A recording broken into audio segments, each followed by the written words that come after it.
안녕하세요.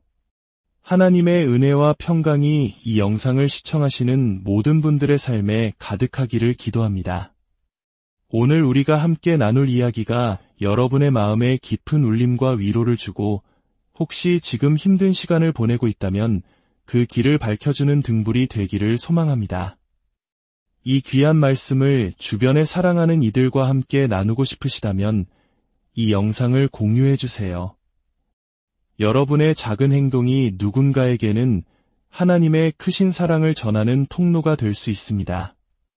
우리는 살아가면서 수많은 문제와 마주하게 됩니다.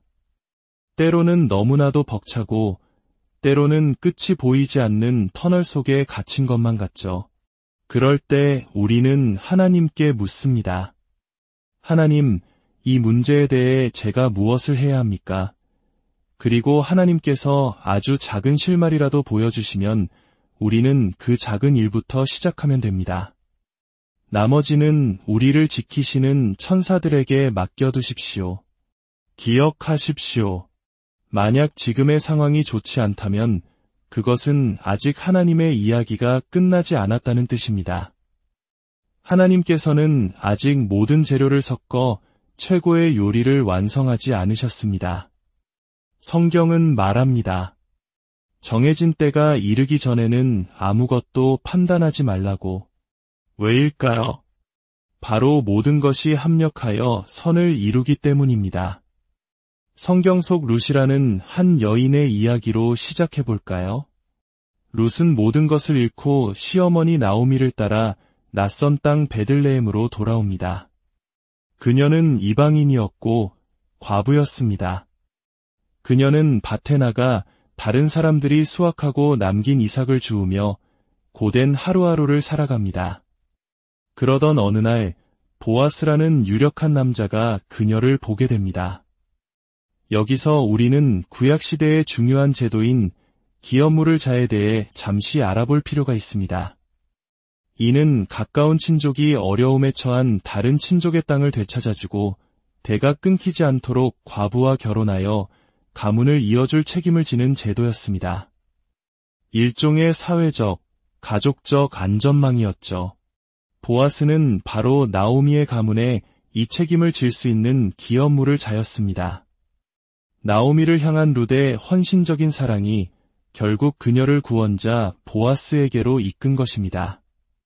사람들은 룻과 보아스의 결합을 축복하며 이렇게 말합니다. 여호와께서 이 여인을 라헬과 레아 두 사람과 같게 하시기를 원하노라. 이 축복은 아브라함과 이삭 그리고 야곱으로 이어지는 하나님의 위대한 언약을 상기시킵니다. 룻 당신도 이제 그 위대한 언약의 계보에 들어섰다는 의미입니다.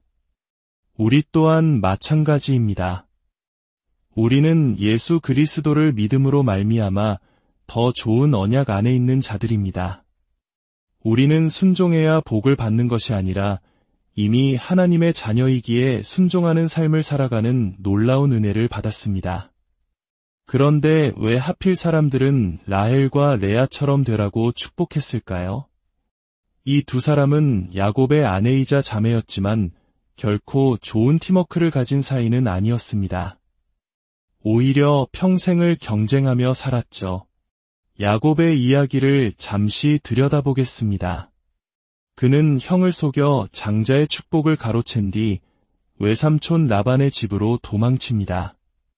그는 그곳에서 라반의 아름다운 둘째 딸 라헬을 보고 첫눈에 반합니다. 야곱은 라헬을 아내로 맞이하기 위해 7년 동안 무보수로 일하기로 약속합니다. 그리고 7년의 세월이 흐른 뒤 드디어 결혼식 날 밤, 다음 날 아침 야곱이 눈을 떴을 때 그의 곁에 누워있던 사람은 사랑하는 라헬이 아닌 그녀의 언니 레아였습니다. 우리 삶에도 이런 순간이 있지 않습니까? 분명 라헬인 줄 알았는데 아침에 눈을 떠보니 레아였던 경험. 최고의 기회, 최고의 투자라고 생각했는데 깨어나 보니 예상치 못한 문제와 책임이 곁에 있는 그런 순간들 말입니다. 외삼촌 라반은 그 지방의 관습상 언니를 두고 동생을 먼저 시집 보낼 수 없다고 변명합니다. 그리고 라헬을 원한다면 7년을 더 일하라고 말하죠. 놀랍게도 야곱은 라헬을 너무나 사랑했기에 다시 7년을 더 일하고 마침내 라헬과 레아 두 자매를 모두 아내로 맞이하게 됩니다. 하지만 여기서부터 또 다른 비극이 시작됩니다. 야곱의 사랑을 듬뿍 받은 라헬은 아이를 낳지 못했습니다. 반면 남편의 사랑을 받지 못해 늘 슬픔에 잠겨있던 레아는 계속해서 아이를 낳았습니다. 르우벤, 시므온, 레위, 유다. 순식간에 4대 0이 되었습니다. 다급해진 라헬은 자신의 여종을 통해 아이를 낳게 하고 레아도 질세라 자신의 여종을 통해 아이를 낳으며 두 자매의 경쟁은 극에 달합니다. 제가 이 길고 복잡한 이야기를 여러분께 들려드리는 걸까요? 바로 이 이야기 속에 우리 인생의 중요한 진리가 숨어 있기 때문입니다. 그것은 바로 모든 라헬에게는 레아가 함께 따라온다는 사실입니다. 우리가 사랑하고 원하는 모든 것에는 우리가 원하지 않는 무언가가 반드시 함께 딸려온다는 것입니다. 잠시 이 진리를 깊이 묵상해 보십시오. 하나님께 성공을 구하십니까? 좋습니다. 하지만 그 성공에는 스트레스와 잠 못 이루는 밤, 그리고 수많은 희생이라는 레아가 함께 올 것입니다. 어떤 유명한 목사님이 자신의 경험을 이렇게 나누는 것을 들었습니다. 아이들이 몇 년 동안 강아지를 사달라고 졸랐다고 합니다. 어느 날 아들이 이렇게 말했다고 합니다. 아빠, 저는 착한 아이예요. 제가 원하는 건 오직 강아지뿐이에요. 만약 제가 내일 죽는다면 아빠는 평생 그때 강아지 한 마리 사줄 거라고 후회하실 거예요.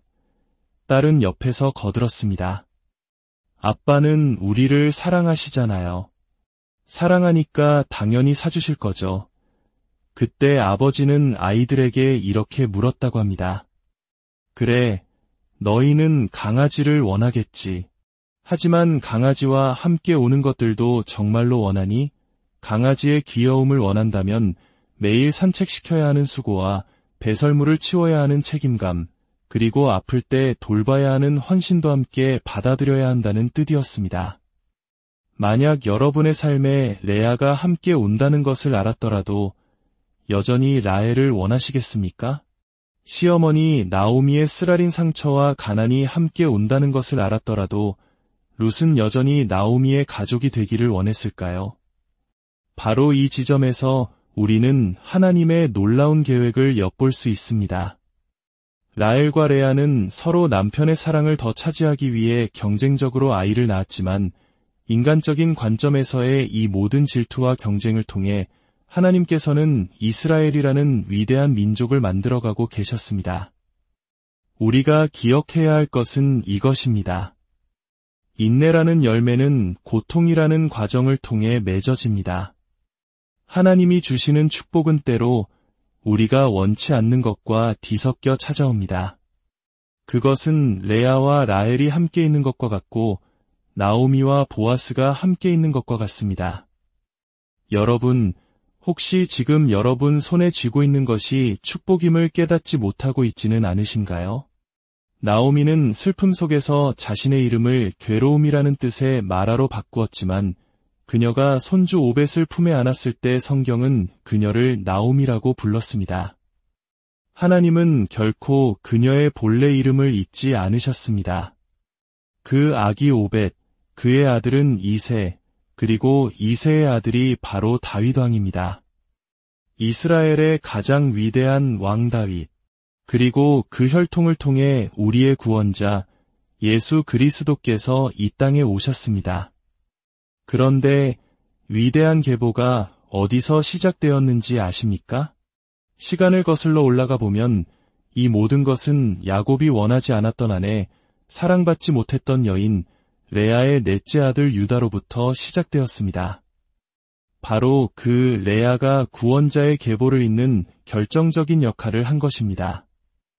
여러분은 지금 여러분이 무엇을 손에 쥐고 있는지 전혀 알지 못합니다. 지금 당장은 그 조각이 고통으로 느껴질 수 있습니다. 실패처럼 보일 수도 있습니다. 하지만 하나님께서 그 모든 조각들을 섞으시도록 내어드리십시오. 하나님께서 친히 최고의 작품으로 만들어 가실 것입니다. 여러분의 삶의 문제, 그 크기가 얼마나 됩니까? 어떤 분들은 정말 거대하고 감당할 수 없다고 말할 것입니다. 하지만 그 문제의 크기는 무엇과 비교하느냐에 따라 달라집니다. 어떤 분의 집에 보스턴 테리어 종의 강아지가 있다고 합니다. 이 강아지는 아주 작은 치와와 앞에서는 아주 크고 힘센 불량배처럼 행동합니다. 하지만 자신보다 훨씬 큰 골든 두들 앞에서는 세상에서 가장 착하고 순한 양이 됩니다. 문제의 크기는 상대적입니다. 그것이 무엇을 마주하고 있느냐에 따라 달라집니다. 만약 사탄이 여러분을 괴롭히고 조롱한다면 그것은 여러분이 최근에 그에게 그가 진짜로 마주하고 있는 상대가 누구인지를 상기시켜주지 않았다는 증거입니다. 사탄이 여러분에게 이제 더 이상 빠져나갈 길이 없어라고 속삭일 때 홍해를 가르시고 자기 백성을 구원하신 모세의 하나님을 보여주십시오. 사탄이 너는 곧 쓰러질 거야라고 말할 때 작은 돌멩이 하나로 거인 골리앗을 쓰러뜨린 다윗의 하나님을 선포하십시오. 여러분의 문제가 아무리 커 보여도 그 문제는 길을 만드시는 창조주, 전능하신 하나님 앞에서는 아무것도 아닙니다. 사랑하는 성도 여러분, 이제 여러분의 문제를 청원서로 바꾸십시오. 그리고 하나님께 여쭈십시오. 제가 무엇을 해야 합니까? 하나님께서 보여주시는 아주 작은 일부터 시작하십시오. 나머지는 천사들에게 맡겨두십시오. 왜냐하면 여러분은 이미 하나님의 날개 아래 보호받고 있기 때문입니다. 우리는 세상에서 일어나는 끔찍한 일들 앞에서 두려움에 떨지 않을 것입니다. 우리는 하나님의 보호 아래 있기 때문입니다. 우리는 우리의 마음을 세상의 알고리즘이나 뉴스에 내어주지 않을 것입니다. 우리는 하나님의 보호 아래 있기 때문입니다. 살다 보면 불안이 파도처럼 밀려올 때가 있습니다. 하지만 그 불안함 속으로 가라앉지 않고 잠잠히 하나님과 함께 머무르는 법을 배워야 합니다. 그 불편한 감정들을 가지고 주님 앞에 나아가 펼쳐 놓으십시오. 많은 경우 우리의 중독적인 습관들은 우리가 마주하기 싫은 감정들로부터 도망치려는 시도에서 비롯됩니다. 이 감정이 싫으니 차라리 악마에게 내 평안을, 내 가정을 내어주겠다고 타협하는 것입니다. 하지만 기억하십시오. 여러분이 겪는 문제가 여러분 자신보다 클 수는 있어도 여러분과 함께 하시는 하나님보다는 결코 클 수 없습니다. 히스기야 왕은 아수르 군대로부터 위협적인 편지를 받았을 때 그 편지를 가지고 성전에 올라가 여호와 앞에 펼쳐 놓았습니다. 그리고 기도했습니다. 그룹들 위에 계신 이스라엘의 하나님 여호와여, 그는 자신의 문제를 펼쳐 놓음과 동시에 그 문제보다 훨씬 더 크신 그룹 천사들의 날개가 덮고 있는 언약궤 위에 좌정하신 하나님의 위대하심을 바라보았습니다. 그렇습니다. 우리가 해야 할 일은 바로 이것입니다. 우리의 문제를 하나님 앞에 펼쳐놓는 것입니다. 동시에 하나님께서 우리 위에 펼쳐주신 그분의 신실하신 약속과 보호의 날개를 바라보는 것입니다. 사도 바울은 빌립보서 4장 6절에서 이렇게 권면합니다. 아무것도 염려하지 말고 다만 모든 일에 기도와 간구로 너희 구할 것을 감사함으로 하나님께 아뢰라. 여러분의 문제를 청원서로 바꾸십시오. 두려움이 여러분의 마음을 잠식하기 전에 그것을 하나님 앞에 먼저 펼쳐 놓으십시오. 주님, 오늘 이 자리에 있는 우리 모두는 각자 다른 내용이 담긴 편지를 손에 들고 있음을 주님은 아십니다. 우리 각자의 고통과 시련이 담긴 편지입니다. 성령님, 지금 임하여 주셔서 우리가 주님께 가져가야 할 것이 무엇인지 깨닫게 하시고 그것을 주님 앞에 내려놓을 때 주님께서 그 어떤 문제보다 크심을 선포하게 하옵소서. 우리가 잘못된 것에 집중하고 있었음을 고백합니다. 우리를 위해 싸우시는 하나님을 잊고 우리가 싸워야 하는 문제에만 몰두했습니다. 이제 주님의 임재 안에서 주님의 날개가, 주님의 신실하심이, 주님의 은혜가 우리를 덮고 계심을 믿음의 눈으로 바라봅니다. 이제 두 손을 넓게 펴고 주님께 고백합시다. 주님, 여기 있습니다. 제 모든 질문들, 제 모든 후회들, 제가 계속해서 싸우고 있는 이 불안함까지도 모두 주님 앞에 펼쳐놓습니다. 사탄이 보낸 편지에 적힌 그 어떤 위협도 하나님의 말씀에 기록된 약속보다 결코 클 수 없음을 믿습니다. 하나님께서 우리의 문제를 그분의 보호하심으로 덮어주십니다. 선포하십시오. 나는 보호받고 있습니다. 주님의 은혜와 평강이 여러분의 남은 한 주, 그리고 평생의 모든 날들 가운데 함께 하시기를 우리 주 예수 그리스도의 이름으로